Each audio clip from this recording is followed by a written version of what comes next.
ये कहानी कासगंज के स्कूल में पढ़ने वाली 15 साल की ममता और 16 साल के सूरज की है।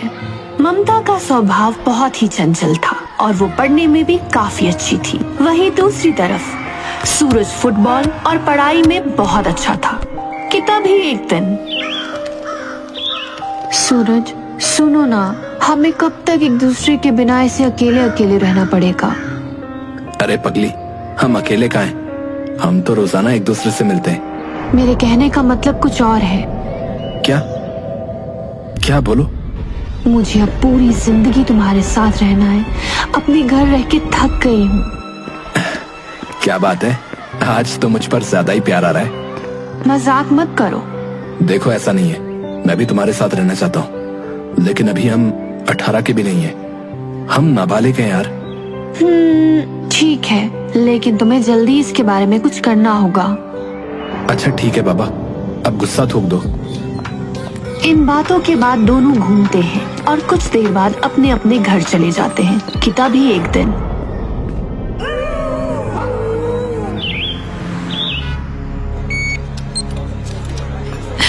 सूरज, मुझे मेरे घर नहीं रहना, मुझे यहाँ से कहीं दूर ले चलो। तुम रोना बंद करो, मैं कुछ सोचता हूँ यार। ठीक है, चलो हम भाग चलते हैं। जाओ कपड़े पैक करो और रात को 11 बजे मुझे पोस्ट ऑफिस के पास मिलना, ठीक है? ठीक है, तुम जल्दी आना। दोनों अपने घर से भागने के लिए पूरी तैयारी के साथ निकलते हैं। हाँ, तुमने सब रख लिया ना? हाँ, चलो। दोनों चोरी छुपके शहर से बाहर निकलने की कोशिश कर रहे होते हैं कि तभी अचानक एक पुलिस की गाड़ी सामने आ जाती है। रुको रुको, आधी रात को तुम दोनों कहाँ जा रहे हो रे? कहीं नहीं सर, हम बस अपने घर जा रहे हैं। ज्यादा चालाकी दिखा रहा है? सही सही बता कहाँ जा रहा है इस लड़की को लेके? और शक्ल से तो तुम दोनों नाबालिग लगते हो। नहीं नहीं। हाँ सर, हम घर से भाग रहे थे क्योंकि हम दोनों एक दूसरे से शादी करना चाहते हैं। ये कोई शादी करने की उम्र है? लगाऊं क्या एक? चलो बैठो गाड़ी में। नहीं नहीं, मुझे जेल नहीं जाना। अरे डरो मत, जेल में नहीं डालूंगा। बच्चे हो इसलिए घर छोड़ देता हूँ, लेकिन आइंदा मैंने तुम्हें भागते हुए देखा तो जरूर जेल में डालूंगा, समझे? पुलिस वाला दोनों को बिठा के उनके घर छोड़ देता है। कुछ दिनों तक मामला शांत रहता है। दोनों के घर वालों ने उन्हें अलग कर दिया था, लेकिन चोरी से वे दोनों एक दूसरे से मिला करते थे। ऐसे मिलते मिलते उन्हें 5 साल हो गए। अब दोनों बड़े हो चुके हैं। दोनों एक दूसरे के प्यार में इतने पागल हैं कि कुछ भी कर सकते हैं। और अब सूरज मर्चेंट नेवी ऑफिसर भी है। सूरज अपनी छुट्टियों में ममता से मिलने आया। हेलो डार्लिंग, देखो मैं तुम्हारे लिए क्या लाया। क्या हुआ? तुमने कहा था जब हम बड़े हो जाएंगे तो एक दूसरे के साथ रहेंगे, लेकिन लगता है अब तुम मुझसे प्यार नहीं करते। ऐसे मत कहो, तुम बताओ मैं क्या करूं? मैं तुम्हारे लिए कुछ भी करूंगा। तो ठीक है, अपनी नौकरी छोड़ दो और चलो कहीं दूर भाग चलते हैं। ठीक है, लेकिन कुछ नहीं। अगर तुम आज रात सब छोड़ मेरे पास नहीं आए तो मेरा मरा हुआ मुंह देखोगे। उसी रात सूरज और ममता अपने अपने घरों से भाग जाते हैं और एक मंदिर में जाके शादी कर लेते हैं। और अगले ही दिन खुशी खुशी दोनों सूरज के माँ बाप से मिलने जाते हैं। देखो माँ, मैंने शादी कर ली। मैं आपकी बहू को साथ लाया हूँ। लल्ला, तूने क्या किया लल्ला? अब हम समाज में तो मुंह दिखाने के लायक ही नहीं रहे। तेरे पापा तो शर्म से ही मर जाएंगे। तभी वहाँ सूरज के पापा आ जाते हैं और ममता उनके पैर छूने को आगे बढ़ती है। ये सब क्या हो रहा है? ये लड़की कौन है? पापा, हम दोनों ने शादी कर ली है। सूरज के पापा को ये सुनकर झटका लगता है और वो अपने सीने को पकड़ के कहते हैं, शादी कर ली? चले जा मेरी नजरों के सामने से। आज से तू हमारे लिए मर गया, समझा? और हम तेरे लिए चल जा यहाँ से। आप अपने आप को संभालिए। हमारे खून में खराबी है तो हम क्या कर सकते हैं। जाओ और जाके इसके पिंडदान की तैयारी करो। आज से हमारा बेटा मर गया। सूरज के दिल को चोट पहुंचती है, लेकिन वो ममता को लेके ममता के घर जाता है। पापा, मैंने शादी कर ली। नमस्ते पापा मम्मी। हमें आशीर्वाद दो। जब बच्चे हवा में उड़ जाते हैं तो उन्हें रोकना मुश्किल ही नहीं, नामुमकिन होता है। अरे आप भी ना। हमारी बच्ची बड़ी हो गई है और अब हमारी बेटे की कमी भी पूरी हो गई। सूरज और ममता अपने घर वालों से मिलने के बाद अपने किराए के घर में जाते हैं।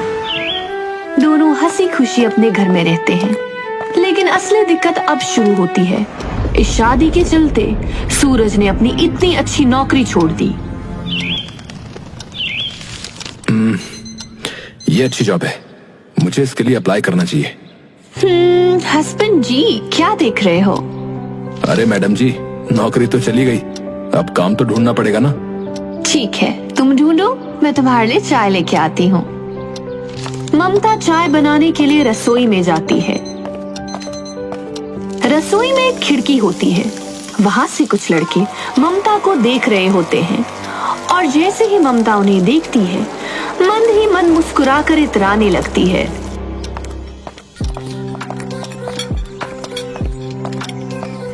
ये लो चाय।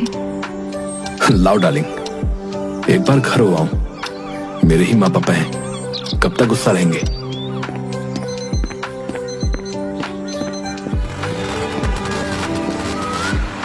क्या भाई, क्या हाल? और ये खाना कहां से ला रहे हो?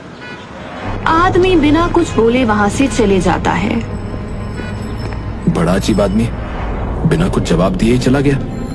तभी सूरज अपने घर की ओर आगे बढ़ता है और देखता है कि उसके घर से धुआं उड़ रहा है। पापा। फिर सूरज की नजर उसकी तस्वीर पर पड़ती है, जिस पर फूलों का हार चढ़ा हुआ और उसके घर वाले उसका पिंडदान कर रहे हैं। ये देख उसके पैरों से जमीन खिसक जाती है और वो रोते हुए भाग जाता है। थोड़ी देर बस स्टॉप पर बैठने के बाद इंटरव्यू देने जाता है।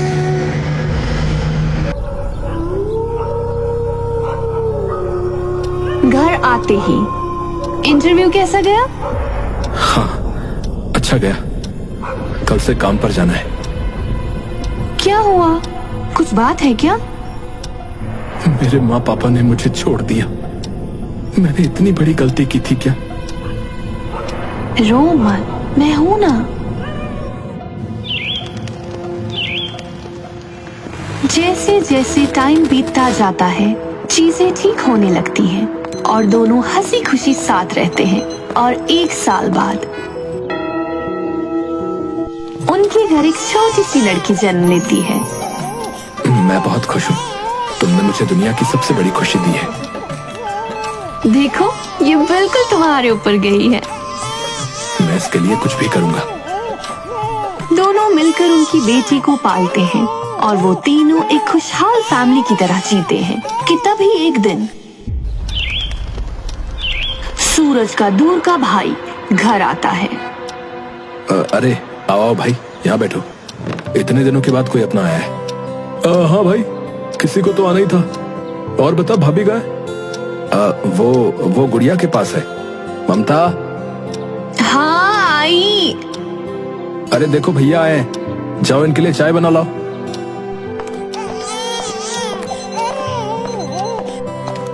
नमस्ते भाभी। नमस्ते, मैं अभी चाय लाती हूँ। और बताओ, आजकल क्या चल रहा है? कुछ नहीं भाई, कनाडा में एक बेकरी की शॉप पर काम मिला है। बस कुछ ही दिनों में वहां के लिए निकलना है। अच्छा, ये तो बहुत अच्छी बात है। अच्छा यार, क्या एक बात मैं पूछूं? हाँ हाँ बोल। भाई, अब गुड़िया भी है और पैसे की बहुत प्रॉब्लम होती है, तो क्या तू मेरी भी मदद कर सकता है क्या? अगर मुझे भी कनाडा में काम मिल गया तो अच्छा होगा यार। ठीक है, तू तैयारी कर, मैं पता करवाता हूँ।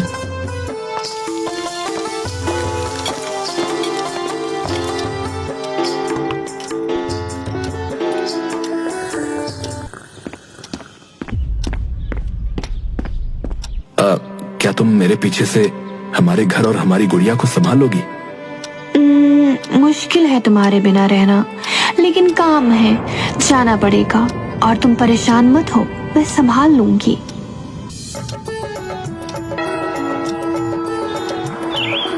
अरे सूरज, जल्दी आ, तेरे लिए खुशखबरी है। अरे आया। जल्दी से अपने सारे पेपर और डॉक्यूमेंट तैयार कर ले। 2 दिन बाद तुझे कनाडा के लिए निकलना है। थैंक्स भाई, तेरी जितनी तारीफ करो उतनी कम है। जा तो रहे हो, लेकिन तुम्हारे बिना एक दिन भी 1 साल जितना लगता है। सूरज और ममता तैयारी करते हैं और 2 दिन बाद सूरज कनाडा के लिए निकल रहा होता है। एयरपोर्ट पर। हमारी गुड़िया का ध्यान रखना। हाँ जाओ, वहां जाकर हमें भूल मत जाना। सूरज को कनाडा गए हुए कई हफ्ते हो जाते हैं कि तभी एक दिन ममता को रास्ते में उसका एक खास दोस्त आदिल मिलता है। अरे ममता, तुम? आदिल? अरे मुझे पहचान नहीं पा रही क्या? नहीं, तुम्हें कैसे भूल सकती हूँ। आओ मेरे घर चलो, यही पास में ही है। ठीक है। ममता आदिल को अपने घर ले जाती है, लेकिन आदिल को देख के साफ पता चल रहा था उसके इरादे ठीक नहीं हैं। ममता उसके बारे में सब जानते हुए भी उसे घर ले आई। तुम यहाँ बैठो, मैं तुम्हारे लिए कुछ खाने को लाती हूँ। ठीक है। ममता रसोई की जगह अपने कमरे में जाती है और तैयार होना शुरू कर देती है कि तभी वहाँ आदिल आ जाता है। तुमने तो मुझे डरा ही दिया। तो तुम रसोई की जगह यहाँ क्या कर रही हो? मैं वो नहीं, मेरी शादी हो गई और सूरज को पता चला तो वो मुझे कभी माफ नहीं करेगा। अरे उसे कैसे पता चलेगा? देखो मुझे पता है वो अभी कनाडा में है, और अपने चेहरे का रंग तो देखो कितना फीका हो गया है, एकदम बोरिंग। लेकिन कुछ नहीं। ये देखो, मैं तुम्हारे लिए एक खास चीज लाया हूँ। ये क्या है? अरे ड्रग्स है, ड्रग्स। तुम ये लो और एक अलग ही दुनिया में खो जाओ यार। ममता ड्रग्स को सूंघती है और अपना होश खो बैठती है, और उसके बाद आदिल और ममता हम बिस्तर हो जाते हैं।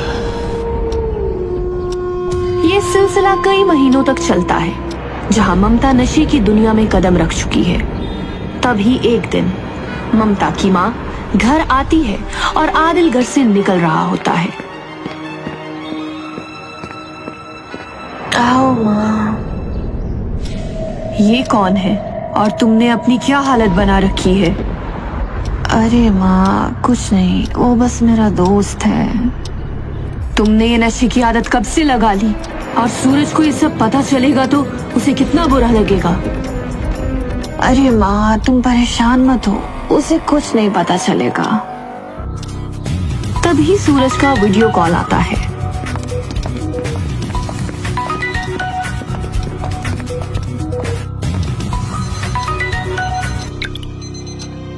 हेलो मम्मी जी। कैसे हो बेटा? आप हमारे घर हो? हाँ, ये लो, ममता से बात करो। कैसे हो हस्बैंड? मैं ठीक हूँ। तुम्हें क्या हुआ है? ममता की माँ ममता से फोन छीन लेती है। अरे कुछ नहीं, बस नींद नहीं हुई है। ठीक है, आप ध्यान रखो। ममता और उसकी माँ को नहीं पता होता है कि सूरज कल की फ्लाइट से वापस आ रहा है। अगली सुबह सूरज ममता को सरप्राइज देने आता है। ममता दरवाजा खोलती है। सरप्राइज? तुम? मेरा मतलब है तुम यहाँ कैसे? अरे मैंने सोचा मेरी बीवी मुझे देख के खुश होगी, गले लगाएगी, लेकिन तुम्हारे तो होश उड़े हुए हैं। नहीं, ऐसा कुछ नहीं है। सूरज अंदर आता है और देखता है कि सामने टेबल पर सारे नशे का सामान रखा हुआ है। ये सब क्या है? तुम मेरी पीठ पीछे ये सब कर रही हो? ये सब मेरे दोस्त का है। वो इसे यहाँ गलती से भूल गया है। ठीक है, तुम कहती हो तो मान लिया, लेकिन गुड़िया का है? वो गुड़िया माँ के पास है। तुम फ्रेश हो जाओ, मैं कुछ खाने को बनाती हूँ। सूरज फ्रेश होने चला जाता है। ये सारी बातें उसके दिमाग में चल रही होती हैं और वो ममता पर भरोसा नहीं कर पा रहा था। मुझे मेरे प्रोजेक्ट के सिलसिले में थोड़ा काम है, मैं आता हूँ। लेकिन तुम तो अभी आए हो। हाँ, लेकिन काम है, थोड़ी देर में आता हूँ। ममता ने इस बात का फायदा उठाया और आदिल को बुला लिया। Hello baby. जल्दी अंदर आओ और सामान दो, मुझसे रहा नहीं जा रहा। अरे इतनी भी क्या जल्दी है? आदिल ममता दोनों नशे करते हैं और संबंध बनाते हैं। तभी अचानक सूरज दरवाजे पर दस्तक देता है। अरे ममता, जल्दी दरवाजा खोलो, मैं अपना फोन तो यहीं भूल गया। ममता डरते डरते दरवाजा खोलती है। अरे जल्दी हटो यार, लेट हो रहा है। तभी सूरज आदिल को उनके बिस्तर पर सोए देख लेता है। ये देखते ही उसके पैरों के नीचे से जमीन खिसक जाती है। ये कौन है? और ये हमारे बिस्तर पर? छी! मेरी बात सुनो, मैं तुम्हें समझाती हूँ। तुम मुझे क्या समझाओगी? मैंने तुमसे इतना प्यार किया और तुम्हारे लिए सब कुछ छोड़ भी दिया, और तुमने मेरे ही साथ धोखा किया। ए देख भाई, तू ठहरा परदेश, तो किसी को तो तेरी कमी पूरी करनी ही थी ना बे। ये बात सुनते ही सूरज और आदिल के बीच हाथापाई हो जाती है और आदिल मौका देख भाग निकलता है। उसके बाद देखो, मैं तुमसे इतना प्यार करता हूँ, तुम्हारे बिना नहीं रह सकता, इसलिए मैं तुम्हें एक और मौका दूंगा, लेकिन तुम्हें नशा छोड़ना होगा। नहीं नहीं नहीं, मैं पागल हो जाऊंगी। अरे संभालो अपने आप को। इस घटना के बाद सूरज ने ममता को समझाने की बहुत कोशिश की, लेकिन ममता नशे की दुनिया में बहुत आगे निकल चुकी थी। वो चोरी छुपे जाकर आदिल से मिलती और उसके साथ नशे करती। सूरज ने उसे समझाने की बहुत कोशिश की, लेकिन वो नहीं मानी। तो आखिर में आकर सूरज ने ममता से तलाक लेने का फैसला किया। अरे अपने पति को तलाक लेने से रोक, क्योंकि अगर उसने तुझे तलाक दे दिया तो पैसे कहाँ से आएंगे? अरे मुझे भी अब उसके साथ नहीं रहना है। तलाक के बाद हम दोनों शादी कर लेंगे। आदिल इस बात से खुश नहीं था, लेकिन उसने कुछ नहीं कहा। एक दिन, ममता प्लीज तुम वापस आ जाओ, तुम जो बोलोगी वो करूंगा। अपनी बच्ची के लिए आ जाओ। नहीं, मुझे तुम्हारे साथ नहीं रहना। एक बार अपनी बच्ची की तरफ तो देखो। ममता सूरज की एक नहीं सुनती और आदिल के पास चली जाती है। मुझे लगता है हमें सूरज को ठिकाने लगाना पड़ेगा। ये जीते जीना तुम्हें जीने नहीं देगा। मुझे भी यही लगता है, और ड्रग्स भी नहीं लेने देता। लेकिन हम ये करेंगे कैसे? मेरे पास एक प्लान है, सुनो। ठीक है।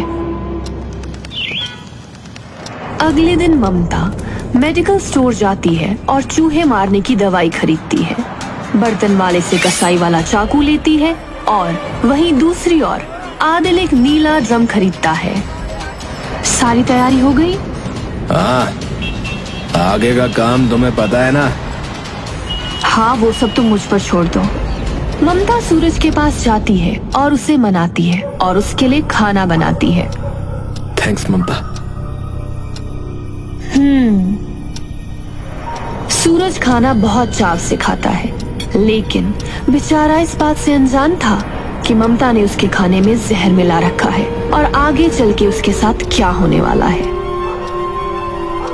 सूरज ने दम तोड़ दिया था। वहीं दूसरी ओर ममता और आदिल ने एक नई वारदात को अंजाम देने की तैयारी कर रखी थी। क्या तुम तैयार हो? हाँ। ये लो चाकू और इसके शरीर के टुकड़े टुकड़े कर दो। ममता ने सूरज के जिस्म के टुकड़े टुकड़े कर दिए और ये करते वक्त ममता के हाथ भी नहीं कांपे। उसने एक पल को भी अपने प्यार और उस बच्ची के बारे में नहीं सोचा।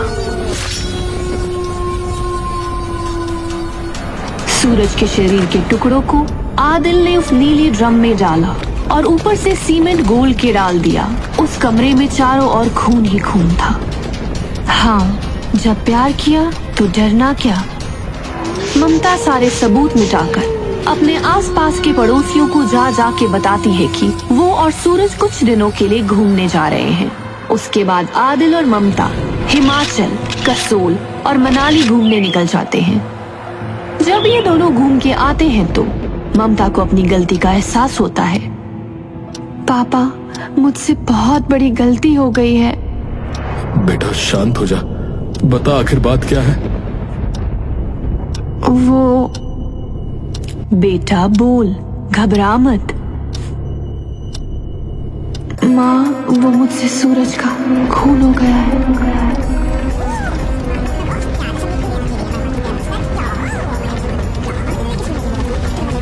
हम तेरा इसमें बिल्कुल भी साथ नहीं देंगे। तू हमारे साथ पुलिस स्टेशन चल।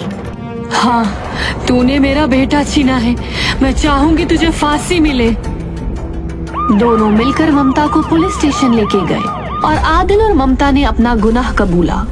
वहीं दूसरी ओर पुलिस को जांच पड़ताल में पता चलता है कि जो माँ अपनी बेटी की फांसी की सजा मांग रही थी, उसी माँ को सूरज के कनाडा के अकाउंट से पैसे भेजे जाते थे।